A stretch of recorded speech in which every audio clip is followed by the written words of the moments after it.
Hey, hey, thought we were forever, but you know you're clever, so you. Hey guys, what is up? Today I'm just gonna be showing you how to edit the Numby and Clark like motion blur shake effect. So once you have your Davinci Resolve open, you want to just hit new project. I'm just gonna name this how to, and then I'm gonna be telling you the settings. This is very important to make the montage look right. Make sure it's in 60 FPS. So what you want to do is you want to click down here, and then this should open up, and you should be on 1080p. Or if you're not, do whatever is right for your clips. 60 FPS, playback, make that 60. And then for my video monitoring, this is basically like the playback, what it looks like. I put mine at 720, 60, just so it's a bit smoother. So yeah, basically that's all I changed. Click save, and then go ahead and bring your song into the timeline. Okay, I'm bringing in my clip. I found it just in my in my files folder. Just bring it in, drag it up into the here on the cut tab, and then once that's in there, go ahead and hop into the edit tab. What you want to do is you want to pull this down. It should create these two, and then go ahead and right click, add track, and then do stereo, and then just bring that down there so the clips and stuff won't get caught in there. And yeah, so basically once you have this, you have it set up. I'm just gonna go ahead and cut it for a beat. Okay, I found the beat. I'm just gonna drag it down right here. This is all it is, just this. Tommy season. Hey, hey, hey, thought we were for. And then right there on the beat, what you want to do is you want to get right before the beat, and then just go ahead and click M while having this selected. So it's keyframed, so you can sync it all up and it'll look really good. So it sounds like thought we were forever, but you know. There, that's a really good beat actually. I'm gonna go find a clip to go ahead and put into the timeline and catch you guys when I find the clip. Okay guys, I got my clip right here, as you can see. I'm just gonna go ahead and trim it down. This is what it looks like. It's a fast-paced clip. That's what you want for this to look good. Sniper shots don't look very good and stuff like that. You just want it to be a nice fast-paced like shot like that, like a shotgun. Shotgun clips look the best with this, with the editing style I'm going to be showing in this video. So yeah, I'm just going to kind of roughly drag it right onto here, about where the clip hits, something just random like that. And then what you want to do is you want to right click, so this pulls up, and then you want to click real time curve, and then you want to be zoomed in enough so that you can see this little pull down, because if you're zoomed out like this, you can't see it and you won't be able to select it. So what you want to do is you want to zoom in about so like fills up your screen, and then click on this little drawdown, click real time speed. This will make it look really smooth. You want to go back right. Okay, this is what you want to do. So you want to go right to where the first frame, where the hit marker comes up. Go ahead and click this. This little button right here. Go back 1, 2, 3, 4, 5, 6, 7, 8, about 8 frames. If you're on 60 FPS clips, click this, and then you want to drag it up to right around 200. Doesn't have to be perfect. And then you want to go over just, it's about like right there before the clip ends.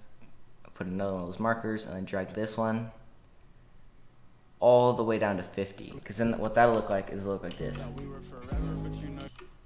See, it's not really synced, but it looks really clean. It speeds up right before the shot hits. And then what you want to do is you want to go right onto the frame where the red thing's covering the second white dot. And then with this clip selected, click M. And then you want to zoom out of it, and you just want to make it so these line up. And this is what it'll look like from here. Okay, that actually looks really smooth. And I'm just going to go ahead and take the audio off this clip. If you want to do that, you just come back over here.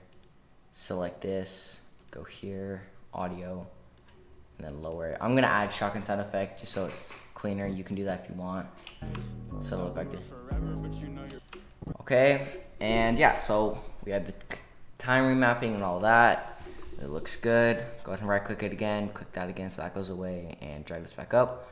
So once you have this is where the hard and like confusing stuff comes, where you have to go into the fusion tab.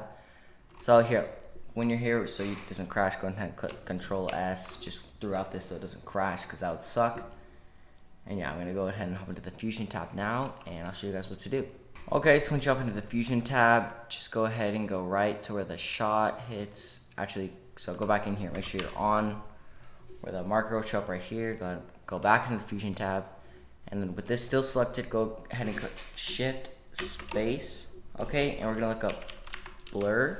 Should be the first one right here. Click on it and just click Add. It should hop straight in here. And so once it's in there, with that selected, go ahead and on the blur size, we're gonna put it to about, I would say, we're gonna go ahead and put it at 10 because 10 actually looks pretty good. And since we're on where the shot clicks, so since we're on right where the shot hits and with the blend all the way up, you wanna go ahead and keyframe it. Okay, because right when the shot hits, we want it to be the full blur and everything. Go back, just click on your back arrow, 1, 2, 3, 4, 5, 6. Go ahead and click this blend keyframe again. Put it all the way down to 0 so it'll look like bop. And then go about this far, just, I don't know, like a second or two. And keyframe it again and put all the blend all the way down. So this is what it'll look like, just with the first one. See go ahead and save it, just because, and then this is what it looked like. You know, it looks pretty clean for a highlight reels, you know, nothing too fancy, it gets the job done. And then make sure you're on this first line before you go ahead and put the camera shake in. So I'll just be right there. So once you're in here, go ahead and Shift Space, again with none of the selected, camera shake. Just search that up and click, here actually, so you wanna search camera shake, do the one with the camera.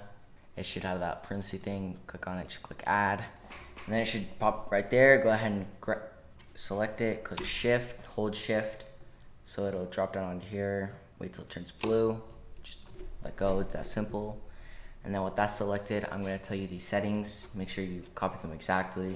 Okay, so this is what you want. You want the X deviation all the way down, the Y deviation all the way down, and then you want the rotation deviation. I'm just gonna go ahead and double click and type it in. You want it at about 0.7. I found that looks really good.